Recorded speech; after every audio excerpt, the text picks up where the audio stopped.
I had the goal for the season, and it was to enter the top 30, which I barely missed. I think from 2 spots.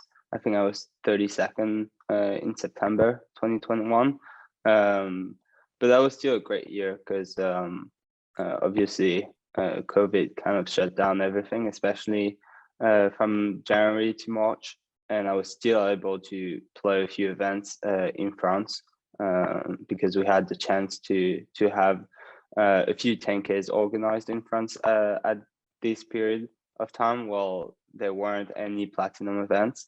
So that kept my motivation up, and I was really able to train with like a tournament in sight.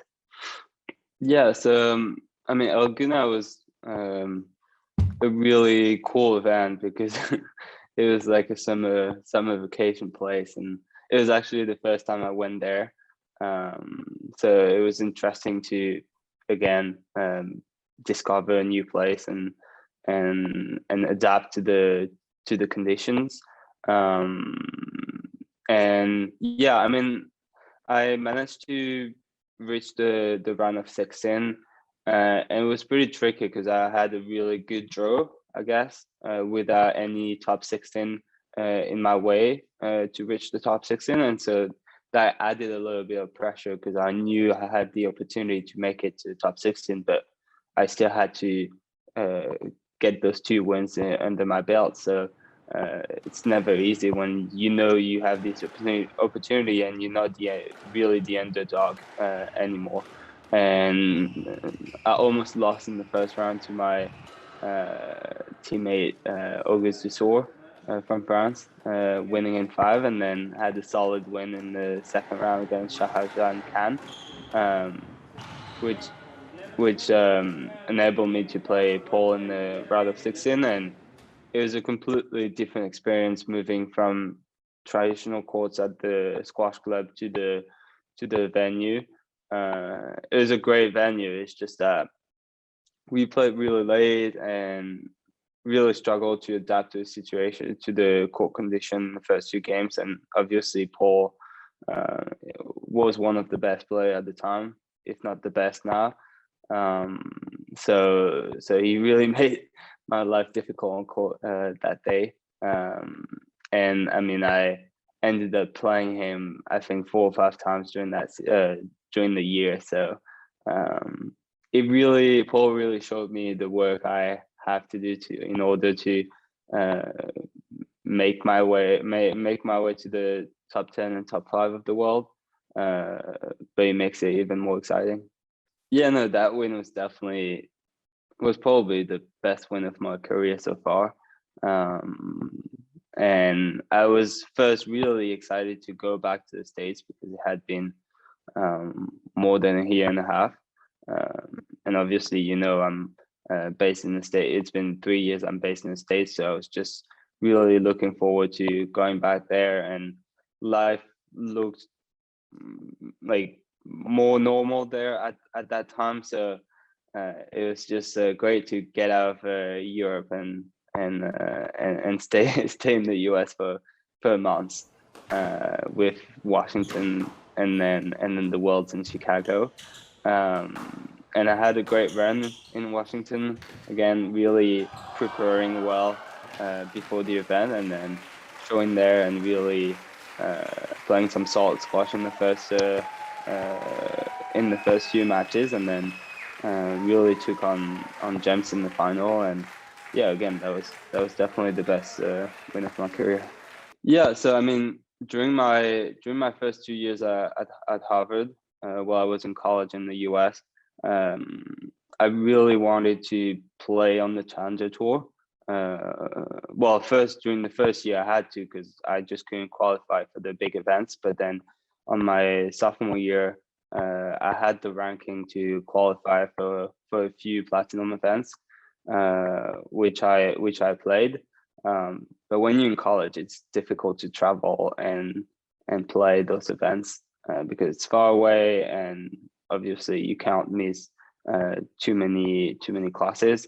So when I came back this year, I really wanted to for in September, I really wanted to focus on the US tour, on the PSA tour in the US, and that was great because I found 220Ks in the US, and that allowed me to play at home and really compete to the best of my ability. And again, I mean, even if I can play platinum events, I love coming back on the Challenger Tour because you get to play more matches first. Because playing 4 matches in the platinum events means reaching the quarterfinals, which doesn't happen every day if you're not in the top 8. So yeah, no, it was great. It was great to have those wins, showing me again that the work is paying off. And I was just going up on the ranking, and I mean everything was going my way. Yeah. Well, as I said, 2020, 2021, the previous season was kind of a breakthrough because I managed to beat players that I never beat before, and I was really able to focus on my game more than just performing on the tour, because we didn't have that many events, and having classes online, being at home, being able to train with my dad was really a good setting for me. Now this year I came back to the US, and I was just really excited to come back and actually be a college student again. But I didn't forget my squash goals and my ambitions for once I graduate. So obviously I had to compete, and there's no better feeling than winning events when you go back home and you want to train for the next event. Obviously you always like win or learn, but if you can win and learn, well, that's better. So yeah, I mean, got those 5 wins, but I'm still trying to reach the top 16 and of the platinum events more often, and that's taking more time because I always lose against the better ranked players at the moment, but it's gonna happen soon, and I have no doubt. Yeah, I'm always gonna try to get that balance between playing those platinum events and trying to make some upsets, and then on the other hand, playing on the Challenger Tour and trying to keep my consistency, because it's really good for my experience to just like win matches, because if you start playing on the Platinum Tour and you always lose first or second round, well, you're not used to win anymore, and that's something that you really need to get used to, and that's why I always love going back on the Challenger Tour, being the one that everybody wants to beat, and really showing myself that I've got the character and the strength and the mental strength to be there and win those events. Yeah.